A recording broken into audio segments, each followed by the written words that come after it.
bersama kita di ruang Zoom dan juga di ruang live streaming YouTube. Beliau adalah Nurse Megawati, Magister Keperawatan Spesialis Keperawatan Medical Bedah. Saya sapa, selamat pagi menjelang siang, Nurse Megawati. Pak. Selamat pagi, Assalamualaikum warahmatullahi wabarakatuh, Pak. Waalaikumsalam warahmatullahi wabarakatuh. Izin saya panggil Bu Mega atau Bu Wati? Bu Mega aja, Pak, tapi bukan presiden ya, Pak. Presiden. Baik, semoga menjadi berkah Ibu, walaupun menggunakan nama Megawati, nama mantan presiden kita, begitu. Baik, Bu Mega, di sesi yang kedua, Ibu akan menyampaikan materi terkait dengan manajemen cairan pada kasus gagal ginjal. Dan di sesi yang pertama tadi kita bersama-sama sudah bersama Nurse Welas terkait dengan manajemen cairan pada kasus trauma di ruang emergensi. Di sesi yang kedua, Ibu, presentasi nanti kurang lebih 45 menit, dan nanti kita akan lanjutkan dengan sesi diskusi dan tanya-jawab. Jadi teman-teman peserta yang ada di ruang Zoom, nanti bisa sampaikan pertanyaannya di ruang chat, di Zoom, atau juga di ruang live streaming YouTube, bisa sampaikan pertanyaannya di ruang chat live streaming YouTube. Bu Mega, untuk share screen dari operator ya? Coba nanti saya coba dulu ya, Pak ya. Oh, baik. Baik, Ibu. Saya coba sebelum dimulai kepada Bu Mega, izin saya untuk menyampaikan sedikit kurikulum vitae dari Bu Mega yang sudah dibagikan ke kami.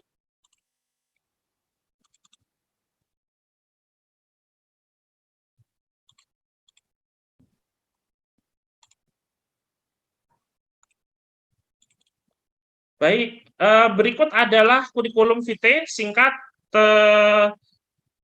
narasumber kedua kita, memiliki nama lengkap yang cukup singkat dengan satu kata dan penuh dengan makna, yaitu Megawati, dengan gelar profesi nurse, magister keperawatan, spesialis keperawatan medical bedah.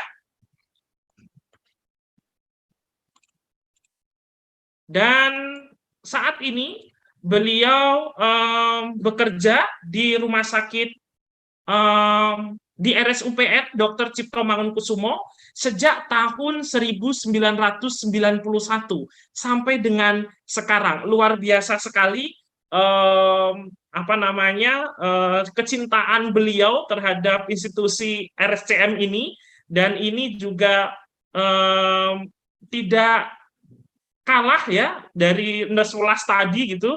Kalau kita lihat di Fatmawati, beliau juga lama, dan Bu Mega ini juga cukup lama ya di RSCM.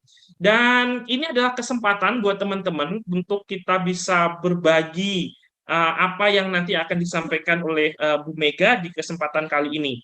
Dan selain itu, Bu Mega juga aktif di clinical care manager, berfokus pada transplantasi ginjal. Nah, luar biasa, ini juga sesuai dengan tema yang akan beliau sampaikan terkait dengan kasus gagal ginjal. Untuk riwayat pendidikan, mungkin kita bisa tahu dari riwayat atau nama lengkap beliau dan memiliki gelar tadi, bahwa beliau menyelesaikan pendidikan profesi atau sarjana sekaligus profesi pada tahun 2009, kemudian menyelesaikan program spesialis keperawatan medical bedah di FIKUI tahun 2019. Kalau kita lihat, beliau adalah satu institusi dengan Pak Welas, cuman beda tahun saja, dan ini juga pasti akan satu sepemahaman tentang apa yang nanti akan disampaikan oleh Bu Mega pada kesempatan kali ini. Mungkin itu adalah perkenalan singkatnya. Nanti apabila diperlukan perkenalan lebih jauh, saya izinkan kepada Bu Mega untuk menyampaikan secara langsung kepada teman-teman semua yang ada di ruang Zoom dan juga di ruang live streaming YouTube. Baik, selanjutnya boleh saya langsung berikan kepada Bu Mega untuk melanjutkan sesi yang kedua, pemaparan materi terkait dengan manajemen cairan pada kasus gagal ginjal. Kepada Bu Mega kami persilahkan. Baik, terima kasih Pak Bayu atas kesempatannya, juga kepada Mahesa Edu yang telah memberikan kesempatan kepada saya untuk berbagi ilmu. Saya ucapkan terima kasih.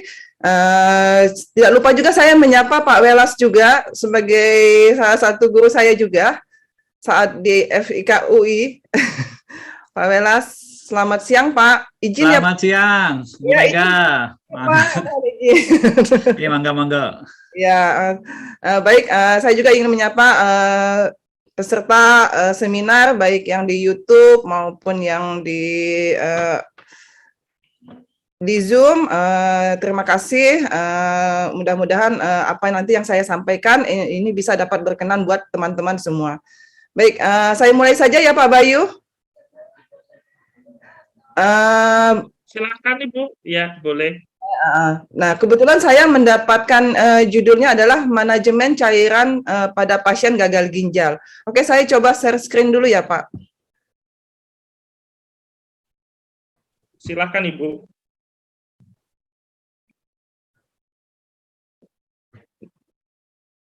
Apakah ini sudah terlihat, Pak?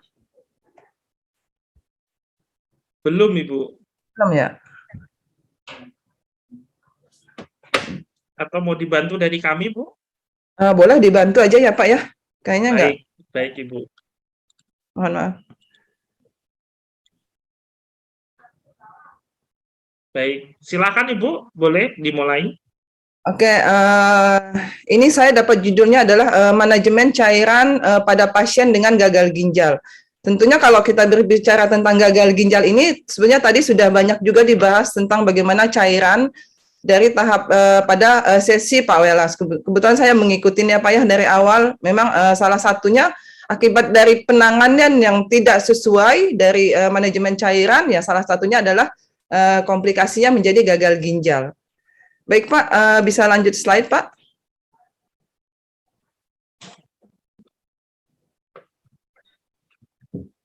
Lanjut.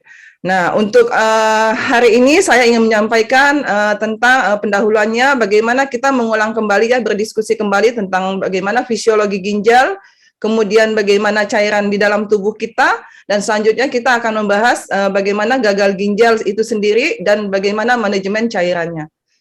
Oke, lanjut Pak. Oke, untuk gagal ginjal sendiri sebetulnya ada di sini saya ambil dari salah satu referensi. Penyakit ginjal itu sebetulnya mencakup berbagai penurunan dari fungsi ginjal sebagai akibat dari serangan akut ataupun kronis, dan merupakan istilah umum yang dapat mencakup terminologi penyakit seperti dia ada acute kidney injury, chronic kidney disease, ataupun end-stage renal disease. Jadi gagal ginjal sendiri ini bisa diartikan dia mengalami akut kidney, atau dia kronis, atau dia sudah pada tahap ke end-stage renal disease. Oke, lanjut Pak.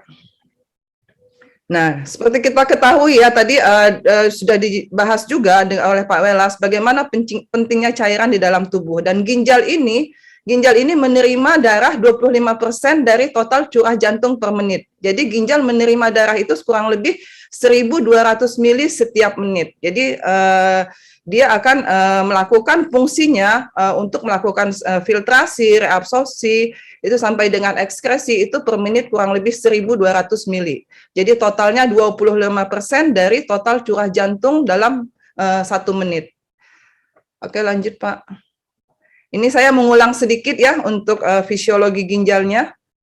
Nah, di dalam ginjal sendiri, bagaimana sih pembentukan dari mekanisme urin itu sendiri? Itu dimulai dari filtrasi glomerulus, di mana nanti di glomerulus itu akan terjadi suatu penyaringan besar-besaran plasma yang dia kemungkinan dia akan bebas protein kalau dia tidak mengalami gangguan. Dari kapiler glomerulus itu ke dalam kapsula Bowman. Kemudian setelah itu akan dilakukan reabsorpsi, yaitu di tubulus. Ini adalah perpindahan zat dari lumen tubulus menuju plasma kapiler peritubulus. Dan selanjutnya terjadi adalah dia akan melakukan sekresi tubulus, di mana akan terjadi perpindahan zat dari plasma kapiler menuju lumen tubulus. Oke, lanjut Pak. Ini kita mengulang sedikit ya bagaimana proses pembentukan urin. Nah, kita lihat di sini gambar, ini adalah salah satu gambar nepron ya.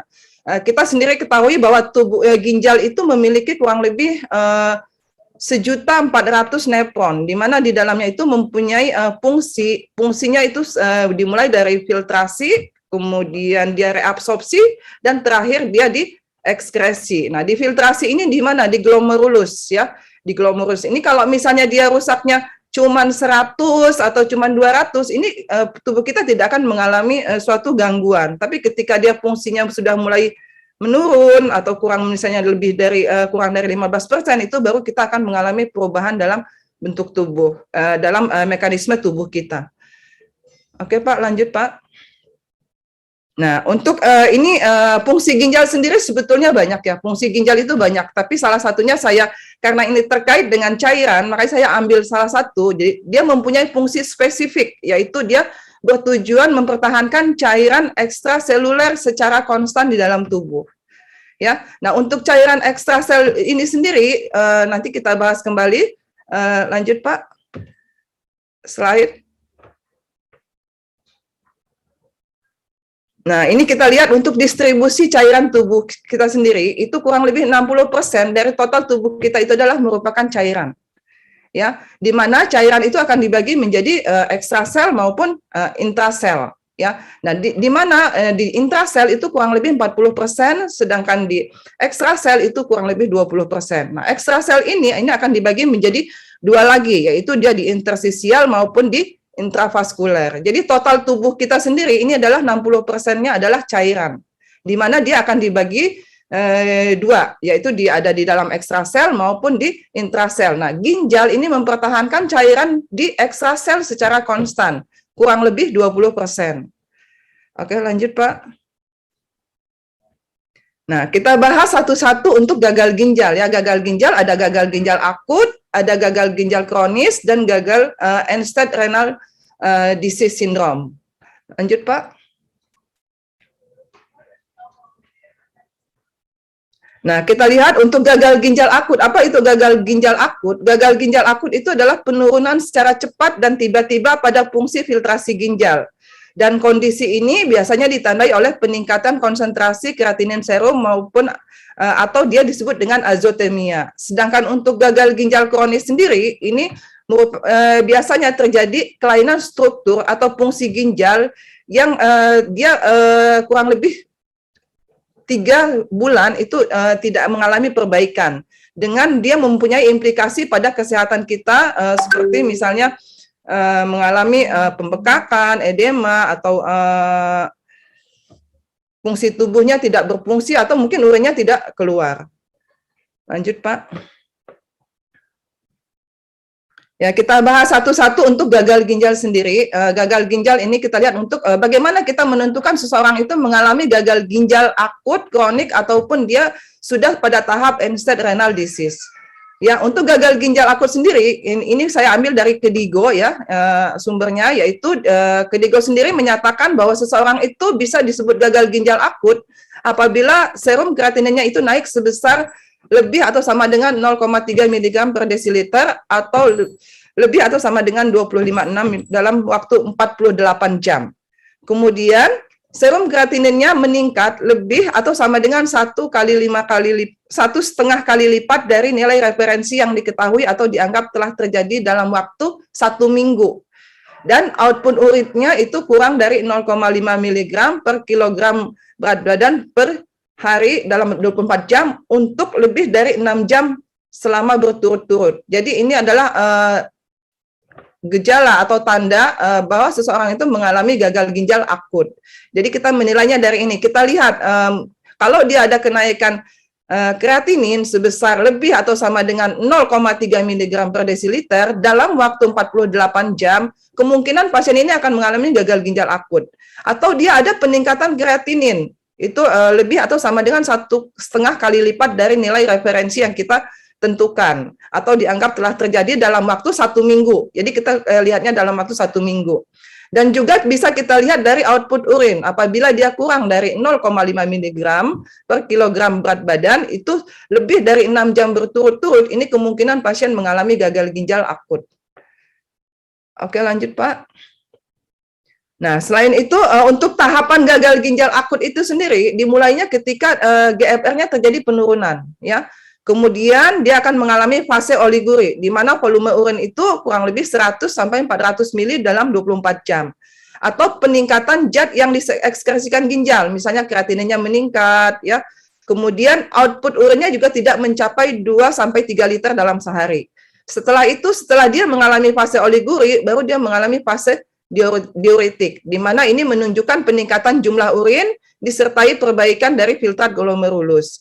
Dan selanjutnya dia akan mengalami gagal ginjal akut ini, dia bisa ditangani, ya. Fase penyembuhannya itu bila terjadi perbaikan fungsi ginjal itu terjadi 3 sampai 12 bulan. Jadi kita lihat misalnya dia 3 sampai dengan 12 bulan fungsi ginjalnya kembali normal, GFR-nya kemungkinan dia bisa pulih kembali, tidak mengalami ke tahap kronis.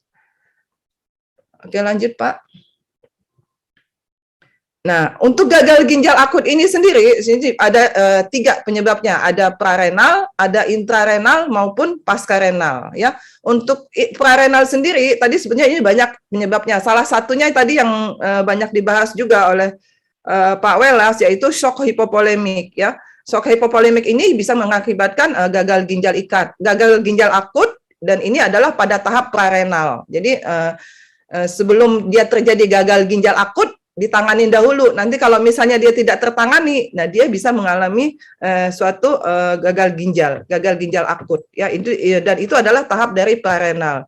Sedangkan untuk tahap intrarenal sendiri itu adalah kerusakan aktual jaringan ginjalnya sendiri. Misalnya dia mengalami ada gangguan di glomerulusnya, itu terjadi infeksi, ya, atau dia terjadi nekrosis tubular akut, dan juga adanya hidronefrosis. Nah, ini gagal ginjal akut yang disebabkan karena adanya kelainan di intrarenal. Nah, gagal ginjal akut juga bisa disebabkan karena postrenal. Postrenal ini di mana? Misalnya terjadi obstruksi seperti batu ginjal, atau dia mengalami sistitis. Jadi dia setelah melewati ginjal, kemudian ada gangguan sebenarnya batu ginjal, terjadi gangguan. Nah, itu akibatnya bisa mengakibatkan gagal ginjal akut. Atau dia BPH, ya, prostat mengalami urinnya tidak keluar, akhirnya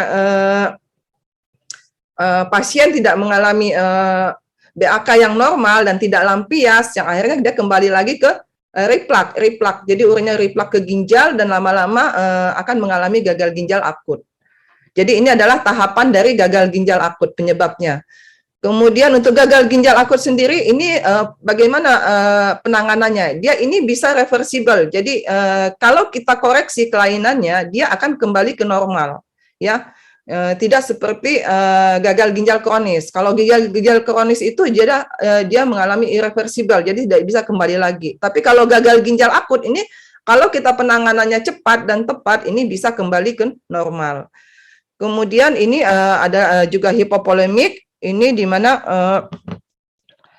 ini kita sesuaikan juga ya dengan komposisi cairan. Tadi sudah dibahas juga bagaimana shock hipovolemik itu harus kita tangani segera sehingga pasien tidak sampai mengalami gangguan pada ginjalnya. Kemudian juga hemodinamik invasifnya, dan yang terakhir yang lebih parah, pasien juga akan mengalami pada tahap gagal jantung apabila gagal ginjal akutnya tidak ditangani. Baik Pak, lanjut Pak. Nah, untuk gagal ginjal akut sendiri ini dia pada kondisi-kondisi tertentu di ginjal, seperti misalnya dialisis atau hemodialisis, ya. Ini bagaimana sih gagal ginjal akut itu memerlukan terapi pengganti ginjal seperti dialisis. Kondisi yang seperti apa misalnya pasien itu? Apabila dia mengalami oliguri, di mana produksi urinnya kurang dari 2000 mili dalam 12 jam. Atau dia mengalami anuri, di mana produksi urinnya itu kurang dari 50 mili dalam 12 jam. Terjadi hiperkalemi, di mana ada peningkatan nilai kaliumnya itu sampai dengan lebih dari 6,5. Kemudian ada asidemia atau keracunan asam, di mana pH-nya itu dia kurang dari 7. Kemudian ada azotemia, di mana kadar ureanya itu lebih dari 30 milimol per liter. Kemudian juga ada ensefalopati, neuropati, dan perikarditis uremicum, adanya abnormalitas dari nilai natrium, kemudian hipertermi atau keracunan obat. Dan ini adalah jenis-jenis tanda-tanda gagal ginjal akut yang dia sudah membutuhkan terapi pengganti ginjal sementara.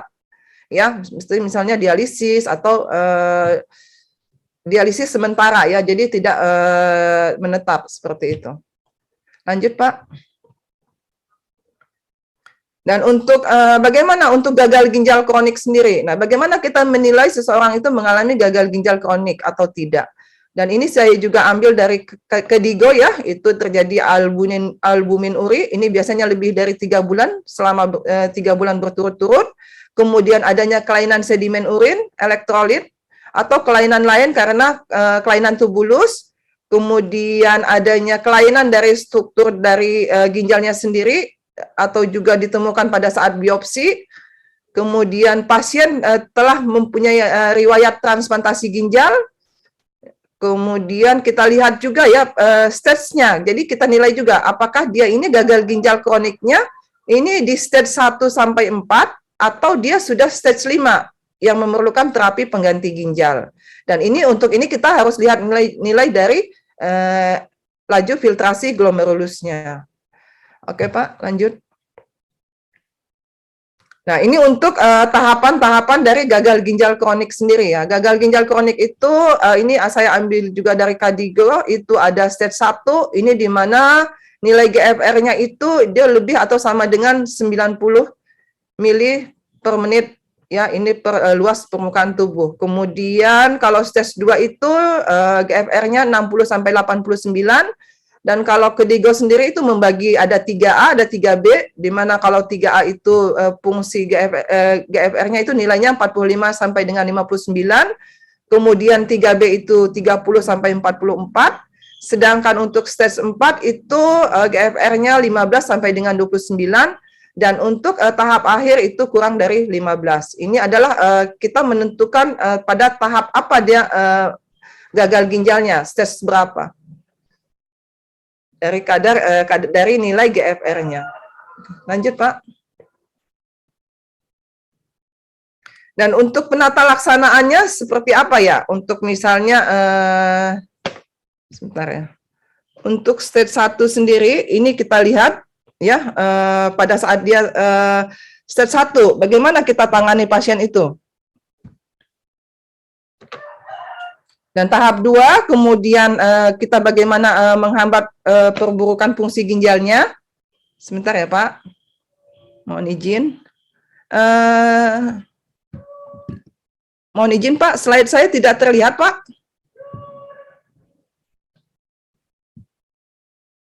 Halo, Pak. Slide saya izin, Pak, tidak terlihat. Oke, ini. Oke, ya pada stage 1 bagaimana kita mencegah pasien ini pada kondisi perburukan. Sama dengan pada saat dia stage kedua, jadi menghambat perburukan dari fungsi ginjal. Ini banyak sekali tahapan pasien-pasien karena dia tidak mengetahui bagaimana kondisinya ya. Karena kalau fungsinya masih 80, 90 itu dia tidak mengalami suatu gangguan apapun kecuali dia melakukan suatu pemeriksaan melalui medical check up atau dia ada kelainan ya. Biasanya ini ketahuannya pada saat medical check up ya, stage 1, stage 2. Kemudian stage 3 kalau dia sudah mengalami stage 3, kita mengevaluasi dan melakukan terapi pada komplikasi. Ya. Kemudian untuk sama dengan pada stage 3B ya. Ini apa yang kita perlu lakukan. Nah, untuk stage 4 ini kita sudah siapkan pasien untuk melakukan terapi pengganti ginjal. Jadi kita siapkan pasien jangan sampai dia karena pada tahap 3 atau tahap 3A, 3B, ini pasien tidak bisa kembali lagi ke tahap 1 atau 2. Tapi kalau dia sudah pada tahap 2, dia kemungkinan bisa kembali lagi ke tahap 1 atau mungkin kembali normal. Nah, di sini kita pertahankan untuk tidak terjadi perburukan. Tetapi ketika dia sudah mengalami tahap 3B, ini pasien sudah tidak mungkin kembali lagi. Di sini bagaimana kita mempertahankan kondisi pasien agar dia tidak cepat ke stage 4.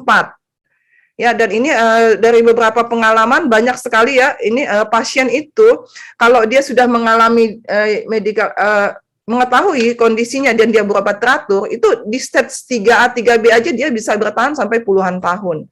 Sampai dia ke stage 4.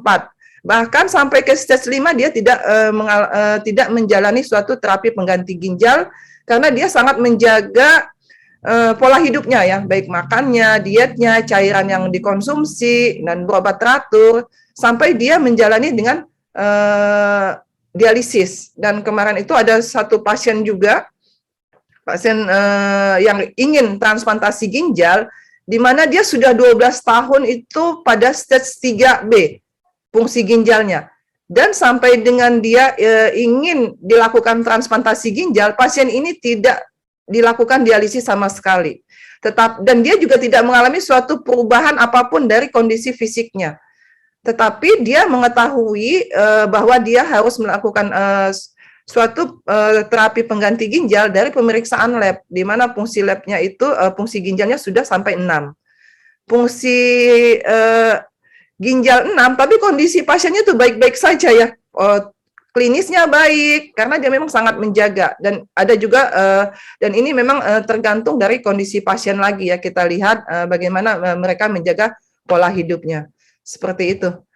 Lanjut Pak. Dan ini adalah terapi konservatif ya, kita untuk pasien-pasien gagal ginjal kronik itu kita tentukan penyebabnya apa ya, kemudian kita obati. Misalnya tadi penyebabnya gagal ginjal akutnya karena misalnya dia shock hipovolemik, berarti kita tangani shock hipovolemiknya sehingga dia tidak mengalami sampai ke gagal ginjal akut, bahkan mungkin ke gagal ginjal kronik. Kemudian kita optimalkan keseimbangan garam dan air di dalam tubuhnya. Selain itu, kalau dia misalnya pada saat dia di gagal ginjal akut karena misalnya postrenal atau ada obstruksi, berarti kita tangani terlebih dahulu untuk batu ginjalnya.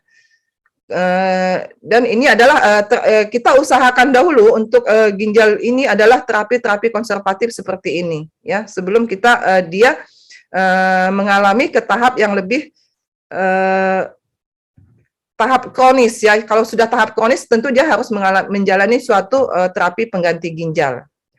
Oke, lanjut Pak. Dan ini untuk bagaimana manajemen cairannya sendiri dari pasien-pasien gagal ginjal ini, tadi kita sudah bahas dari gagal ginjal akut, gagal ginjal kronis, maupun sudah dia pada tahap end-stage renal disease. Tentunya ini akan sangat berbeda ya antara gagal ginjal akut itu seperti apa, gagal ginjal kronis seperti apa, kemudian yang sudah mendapatkan terapi pengganti ginjal sendiri seperti misalnya dialisis ataupun dia transplantasi ginjal, tentu manajemen cairnya akan berbeda. Baik Pak, slide. Dan tentunya dalam menentukan suatu apakah pasien ini membutuhkan bagaimana manajemen cairannya, tentu kita sebagai keperawatan tentu kita tidak lepas dari suatu proses keperawatan. Dan ini sering saya sampaikan beberapa kali bahwa proses keperawatan ini adalah betul-betul suatu senjata kita sekali untuk melakukan suatu intervensi. Dan ini saya dapatkan, maksudnya saya alami dari pengalaman. Ini sangat berpengaruh ya terhadap tindakan ataupun intervensi yang akan kita berikan kepada pasien. Bagaimana kita kalau mau melakukan intervensi tanpa melakukan suatu pengkajian? Ya, jadi pengkajian itu sangat penting ya. Jadi ini memang urutan-urutan yang dibuat sedemikian rupa ya, sehingga dalam melakukan suatu intervensi kita juga bisa memberikan yang terbaik. Pengkajiannya seperti apa? Misalnya ini pasien dia gagal ginjal akut atau gagal ginjal kronis, atau dia sudah tahap fase berapa, ini kita dapatkannya dari mana? Dari pengkajian. Dari pengkajian tersebut, kita baru bisa menentukan apakah pasien ini diagnosisnya seperti apa. Tentunya sebagai keperawatan, kita tentu memiliki berbagai, banyak sekali diagnosis keperawatan yang sebetulnya dari PPNI sendiri, ini sudah membuatkan suatu panduan ya, panduan di SDKI, yang bisa kita pakai untuk melakukan tindakan keperawatan ya, maupun menentukan diagnosis keperawatan. Selain itu juga ada perencanaan, kemudian implementasi, evaluasi, dan yang terpenting adalah bagaimana kita mendokumentasikan dari hasil pengkajian ataupun diagnosis, perencanaan, implementasi, dan evaluasi yang kita dapatkan. Lanjut, Pak. Nah, untuk pengkajian kita bahas di sini ya, apakah dia gagal ginjal akut atau gagal ginjal kronis atau dia di fase end-stage RDS ini, end-stage renal disease ya. Kemudian gagal ginjal akut, apakah dia dikarenakan prarenal, misalnya shock hypovolemik, berarti kita harus tanganin cairannya. Atau karena dia mengalami glomerulonefritis di intrarenal, berarti kita harus tanganin infeksinya. Atau dia karena batu, ada sumbatan, sehingga kita harus kolaborasi bagaimana agar tidak terjadi gagal ginjal akut. Dan apakah pasien ini juga perlu dialisis atau tidak tahapannya? Misalnya dia sudah terjadi oliguri atau dia anuri, ya. Nah, ini kita juga dapatkan dari hasil pengkajian. Kemudian gagal ginjal kronis, kita juga tentukan apakah dia di stage 1 atau stage 4. Dari mana kita menentukannya? Tadi sudah kita bahas, lihat nilai GFR-nya. Misalnya dia pada tahap, dia sudah 15 sampai 29 misalnya. Pasiennya GFR-nya 15 sampai 29. Oh, ini stage 4. Tindakan saya apa? Oh, saya harus mempertahankan bagaimana pasien ini stabil di kondisinya sehingga dia tidak mengalami suatu perburukan, dan saya siapkan untuk terapi pengganti ginjal di sini pada saat dia stage 4. Dan banyak sekali pasien-pasien yang ke IGD terutama ya, itu sudah pada tahap stage 5.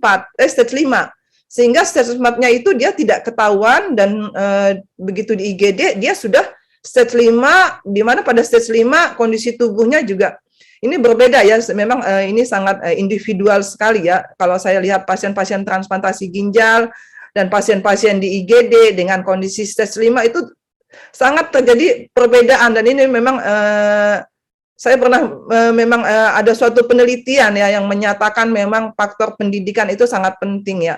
Maksudnya di mana pasien-pasien transplantasi ginjal ini yang mau melakukan transplantasi ginjal ini kebetulan memang orang-orang yang cukup ada ya, sehingga memang mereka mengetahui banyak terpapar dengan ilmu, dan kondisinya memang ini berbeda jauh dengan ketika saya dinas dulu di IGD misalnya. Gagal ginjal kronis stage 5-nya tuh berbeda. Yang ini tuh baik-baik saja, tapi begitu yang di IGD tuh sudah sesak napas gitu, dia tidak tertanganinnya. Ini memang perlu dari kita semua ya, dari selalu memberikan suatu edukasi bagaimana menjaga pola hidup, sehingga masyarakat baik yang di bawah maupun di kelas atas itu semua mengetahui pentingnya menjaga pola hidup, sehingga ketika dia, terutama untuk pasien-pasien gagal ginjal ya, dan ini tugas kita bersama. Oke, ini untuk diagnosis keperawatannya, ini kalau kita lihat dari SDKI, di situ kita lihat ada berisiko mengalami penurunan, peningkatan atau percepatan perpindahan cairan dari intravaskuler maupun interstisial atau interseluler. Dan ini faktor risiko salah satunya adalah penyakit ginjal.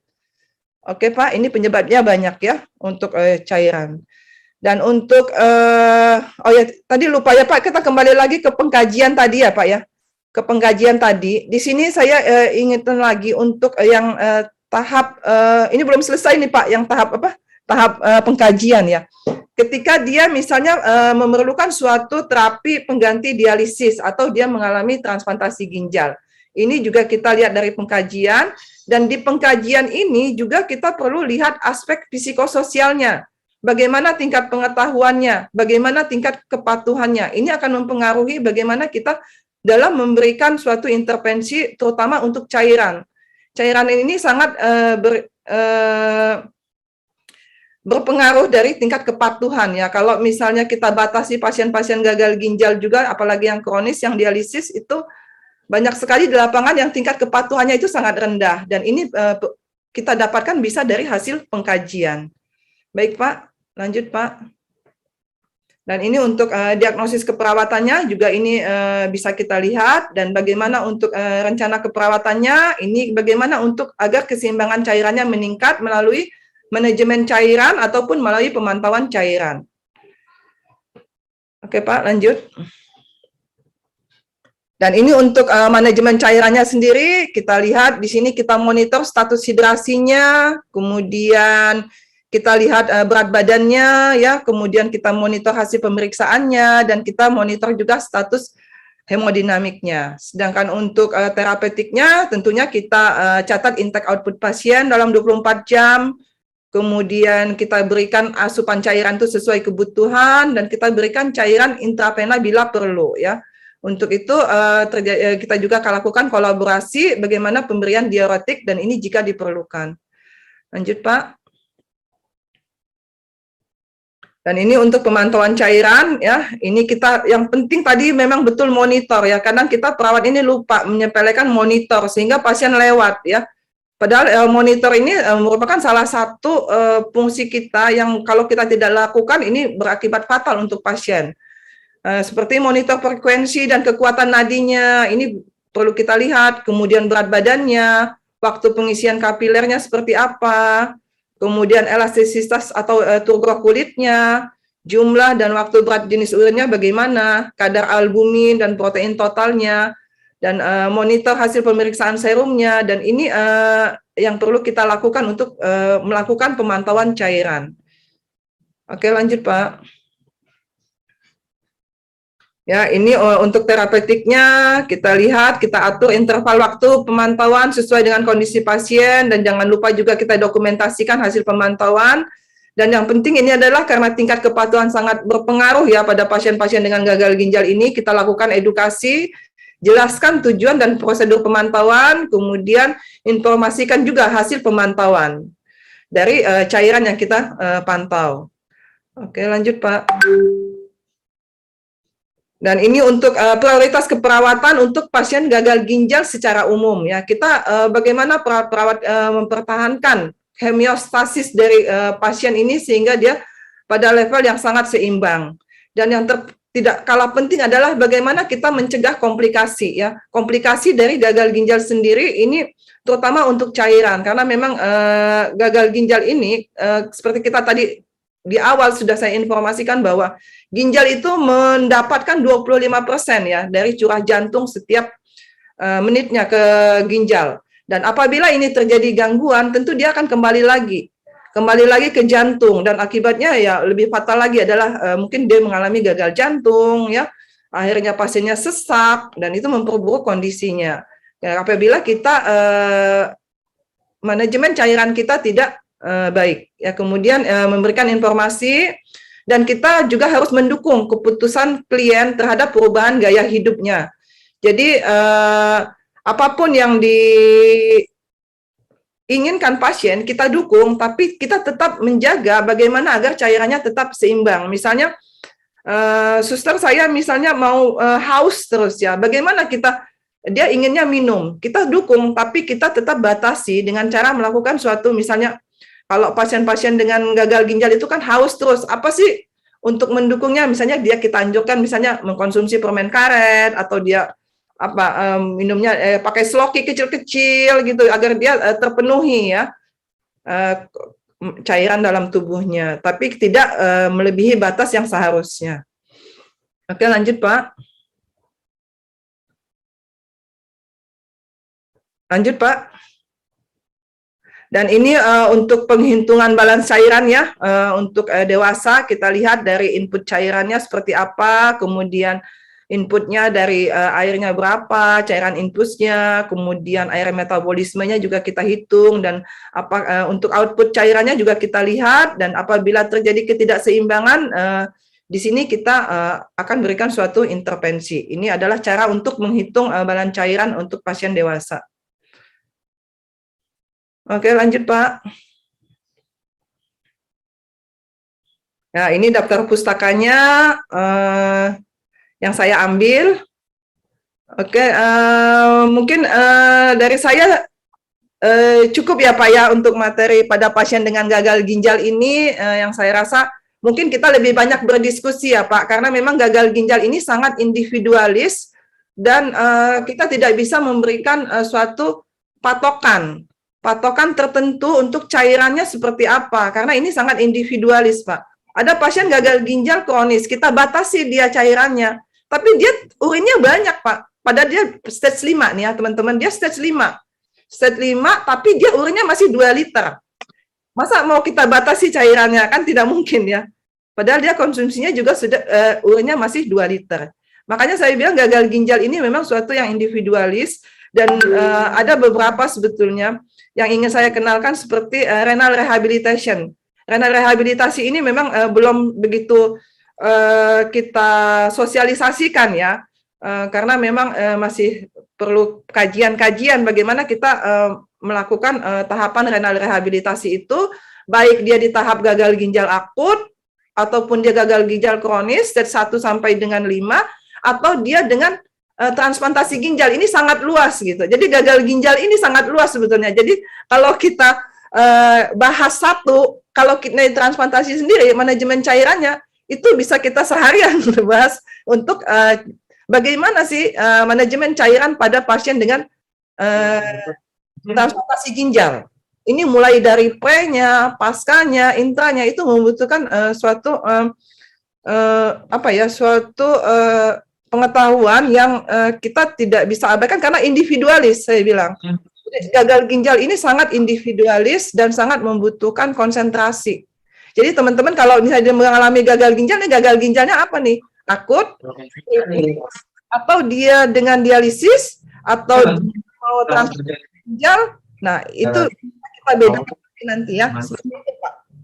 Mungkin ini secara umumnya untuk gagal ginjal akut, mudah-mudahan nanti kita bisa berdiskusi untuk pasien-pasiennya secara khusus, misalnya transplantasi ginjal, atau dia hemodialisis, atau dia karena gagal ginjal akut. Seperti itu Pak, dari saya mudah-mudahan bisa memenuhi dari maksudnya pengetahuan untuk teman-teman semua, baik yang di YouTube maupun di Juminar.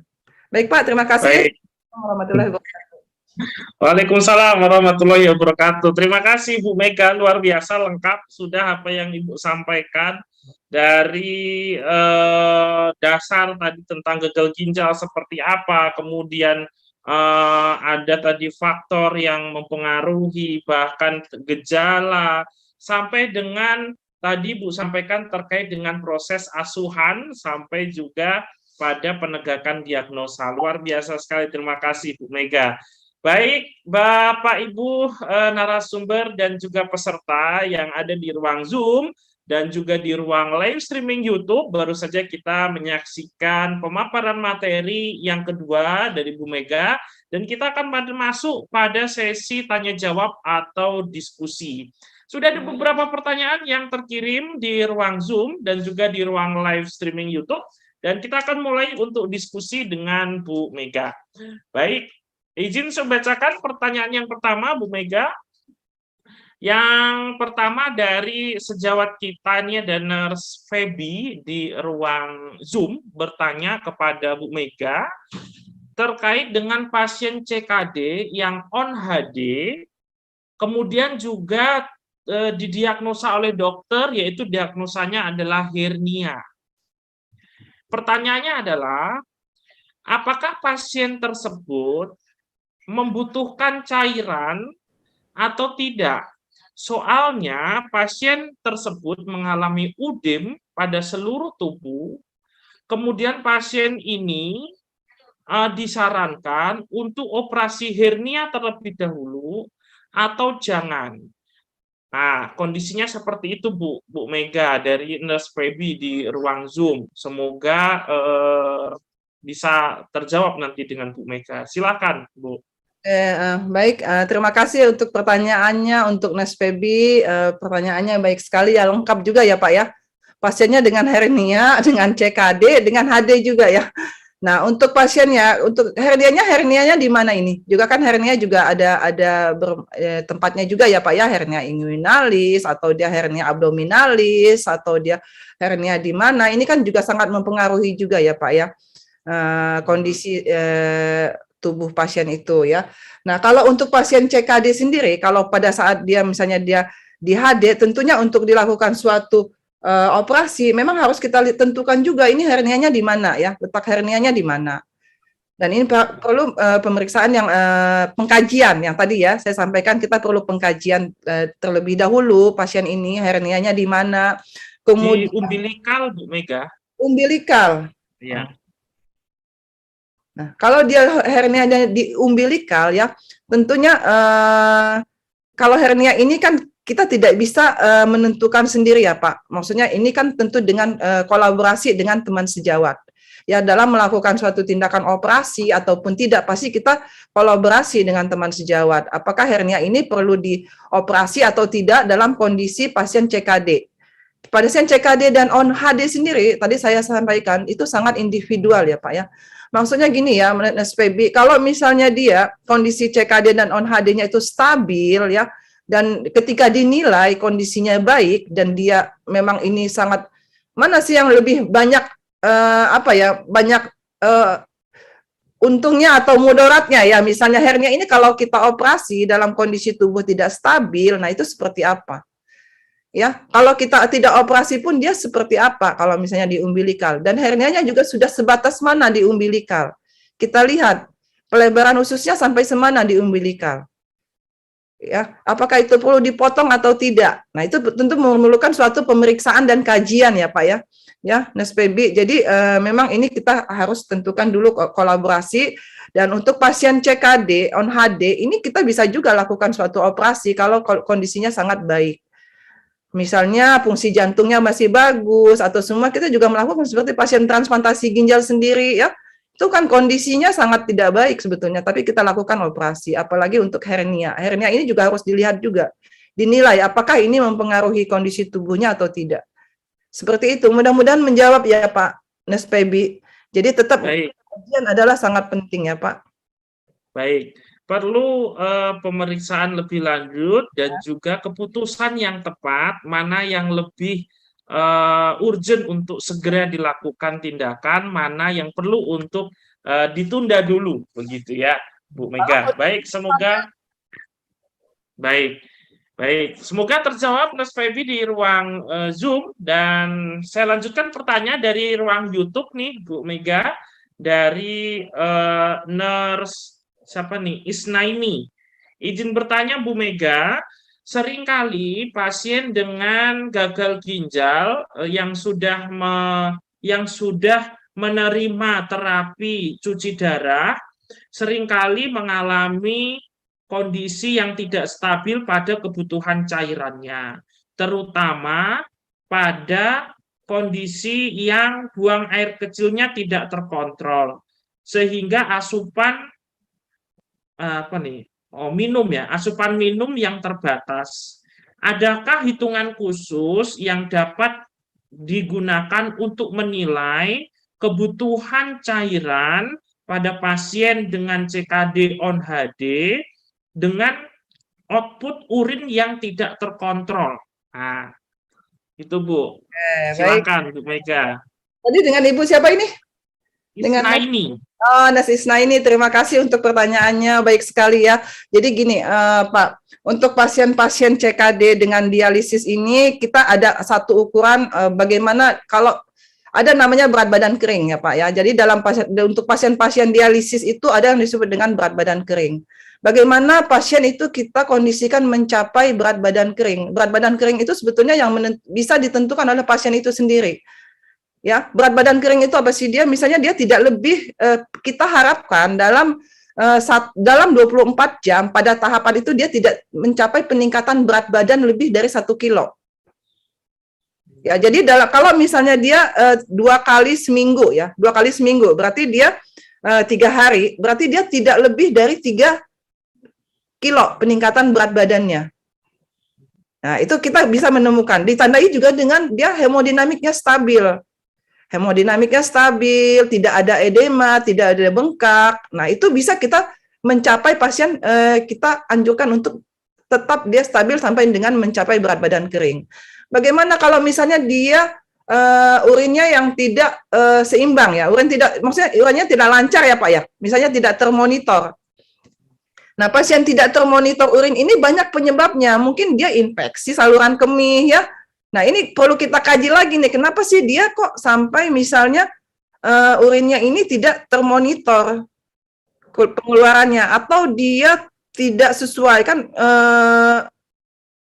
Nah, untuk jumlahnya sendiri sebetulnya Yang seperti tadi, kalau untuk pasien-pasien dialisis, kita lihatnya dari berat badannya, Pak, berat badan keringnya. Bagaimana dia peningkatannya ada namanya IDWG, interdialysis weight gain itu ya, di antara dialisis. Jadi kita lihat peningkatan berat badannya seperti apa. Jadi memang perlu kita kaji kembali, apakah pasien ini, kenapa dia sampai misalnya urinnya tidak ada. Ada beberapa pasien juga yang dia urinnya masih banyak, misalnya dia masih bisa keluar 300 dalam 24 jam, 300 mili dalam 24 jam urinnya. Kemudian teman sejawat kita menganjurkan misalnya 600 mili ya dalam 24 jam. Berarti kita anjurkan pasien 900 mili. Karena dia mengeluarkannya 300 mili. Jadi kita berikan sekitar kurang lebih 900 mili untuk pasien ini dalam 24 jam. Dan kita lihat juga dengan peningkatan berat badannya. Jadi tetap ini kita akan melihat pasien itu atau dia stabil atau tidak dari berat badan keringnya. Ketika tidak termonitor cairannya itu kita harus tentukan dulu, kita atasi dulu kenapa ini pasiennya tidak termonitor, apa dia inkontinensi ya, atau dia sudah mengalami suatu apa ya, misalnya otot kandung kemihnya mungkin sudah tidak berfungsi seperti itu. Jadi banyak sekali penanganan yang bisa kita tanganin gitu, Pak. Baik. Terima kasih Bu Mega. Semoga menjawab ya Nurse Isna ini di ruang Zoom, di ruang YouTube. Dan juga tadi sempat ditanyakan juga hal yang sama dari Nurse Niwayan di ruang Zoom ya, cara menghitung cairannya pada pasien yang produksi urinnya tidak pasti ya. Perlu pengkajian lebih jauh ya. Apakah kondisi produksi urin yang tidak normal itu adakah ada faktor yang lain sehingga harus diselesaikan.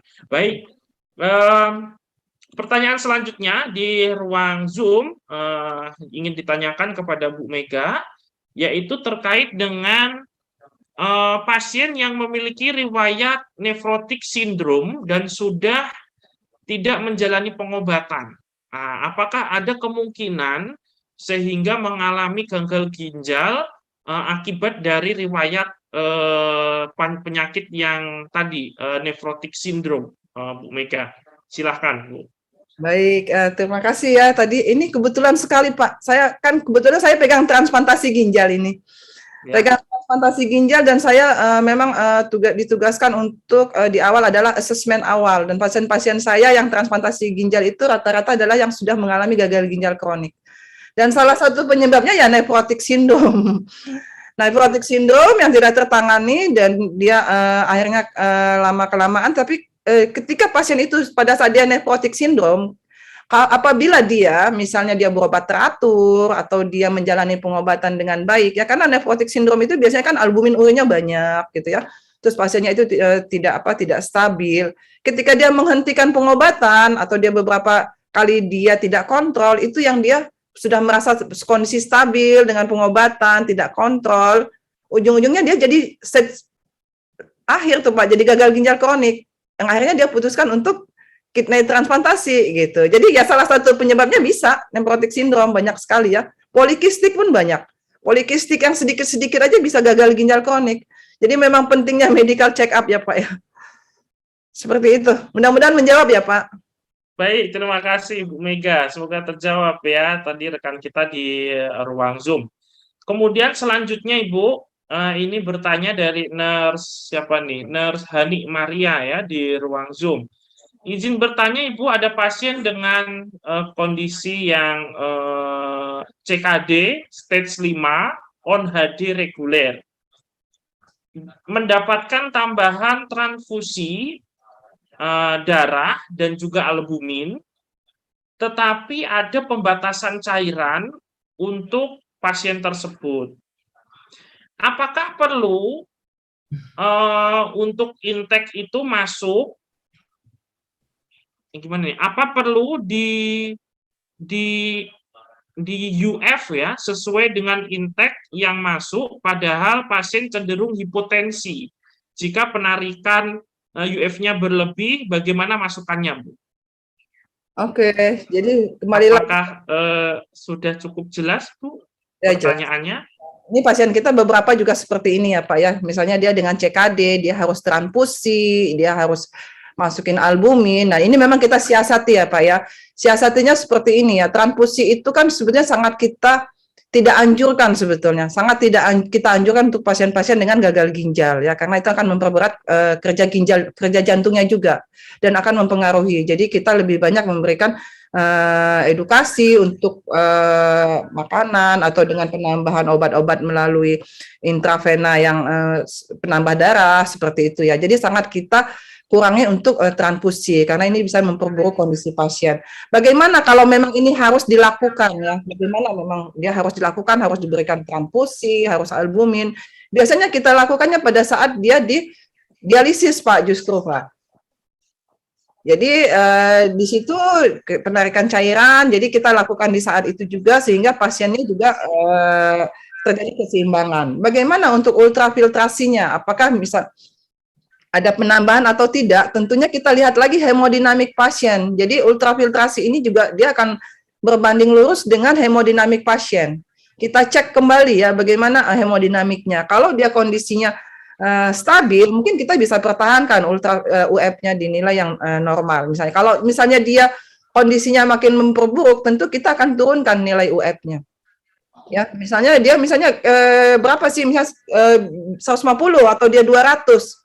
Ternyata hemodinamiknya tidak stabil, tentu kita harus turunkan untuk nilai UF-nya. Seperti itu, Pak. Baik, terima kasih Bu Mega. Semoga menjawab ya Nurse Hani ya di ruang Zoom, dari Nurse Hani Maria ya. Nanti bisa diskusi lebih lanjut atau nanti bisa kita membahas fokus ya dengan kasus yang seperti ini, dengan kasus-kasus khusus nih ya Bu ya. Ini menarik juga untuk kita bisa diskusikan begitu ya, fokus pada pasien yang sudah on HD begitu. Ya. Baik, selanjutnya di ruang YouTube Bu, terakhir ini pertanyaan ini dari sejawat Ani ya di ruang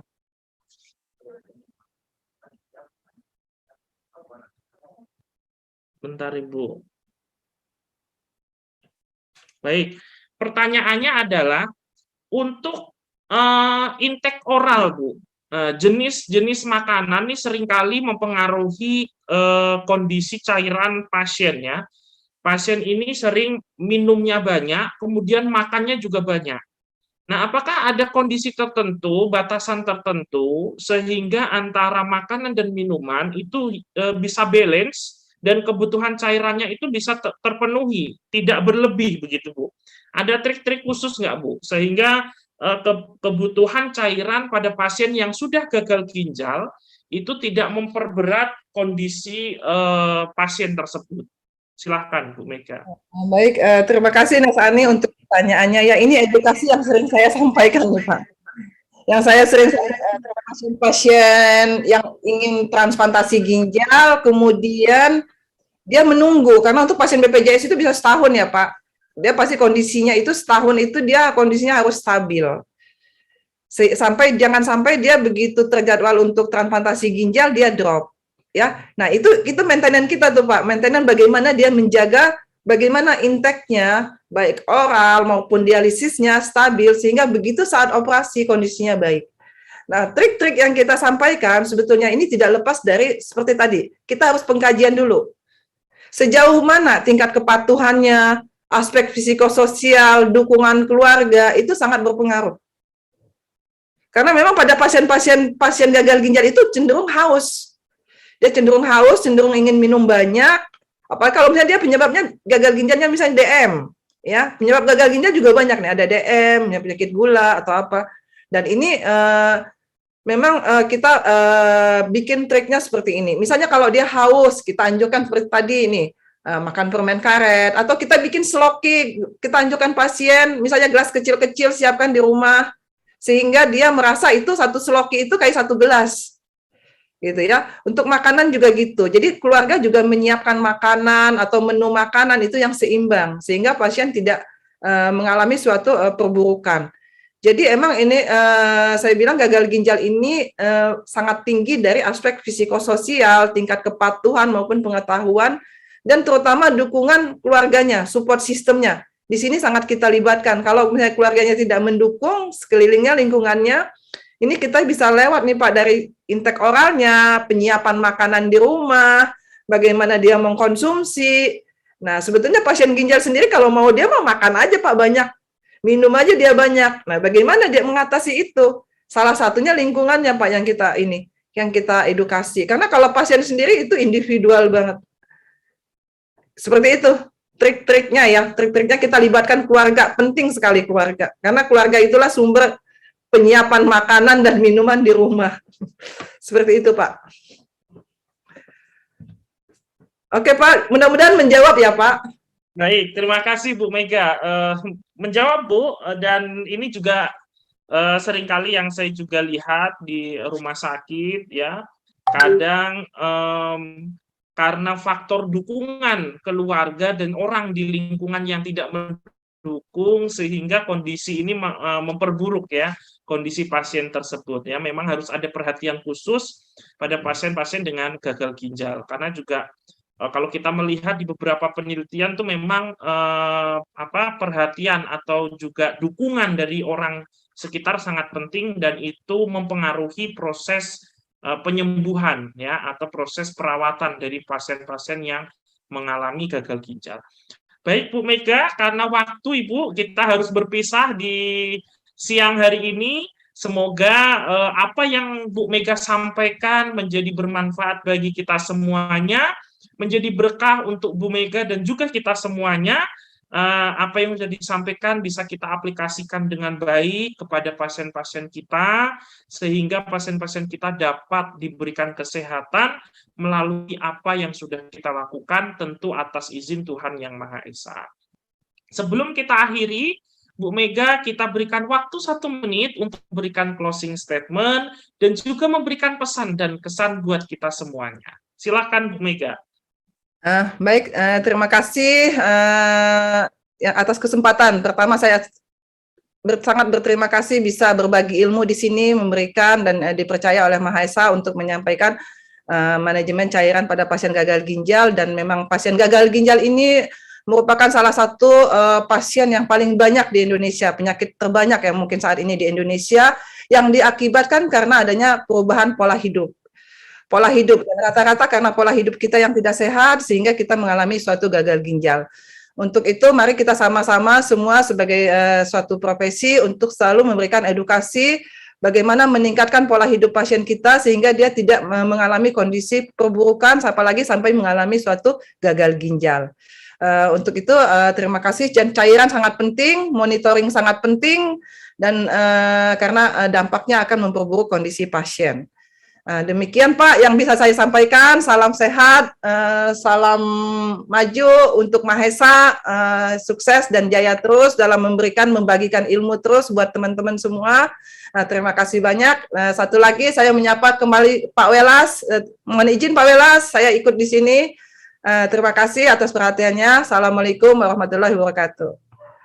Waalaikumsalam warahmatullahi wabarakatuh. Sekali lagi kami ucapkan terima kasih kepada Ibu Megawati, Magister Keperawatan, Spesialis Keperawatan Medical Bedah yang telah memberikan waktunya untuk kita semua untuk berkenan sharing bersama kita semua terkait tentang manajemen cairan pada kasus gagal ginjal. Semoga apa yang sudah kita bahas bersama dengan Bu Mega dan seluruh teman-teman peserta webinar dapat bermanfaat dan menjadi berkah bagi kita semuanya. Semoga di lain kesempatan kita masih bisa berjumpa lagi dengan Bu Mega dan juga tentu dengan teman-teman semua yang ada di ruang Zoom maupun di ruang live streaming YouTube.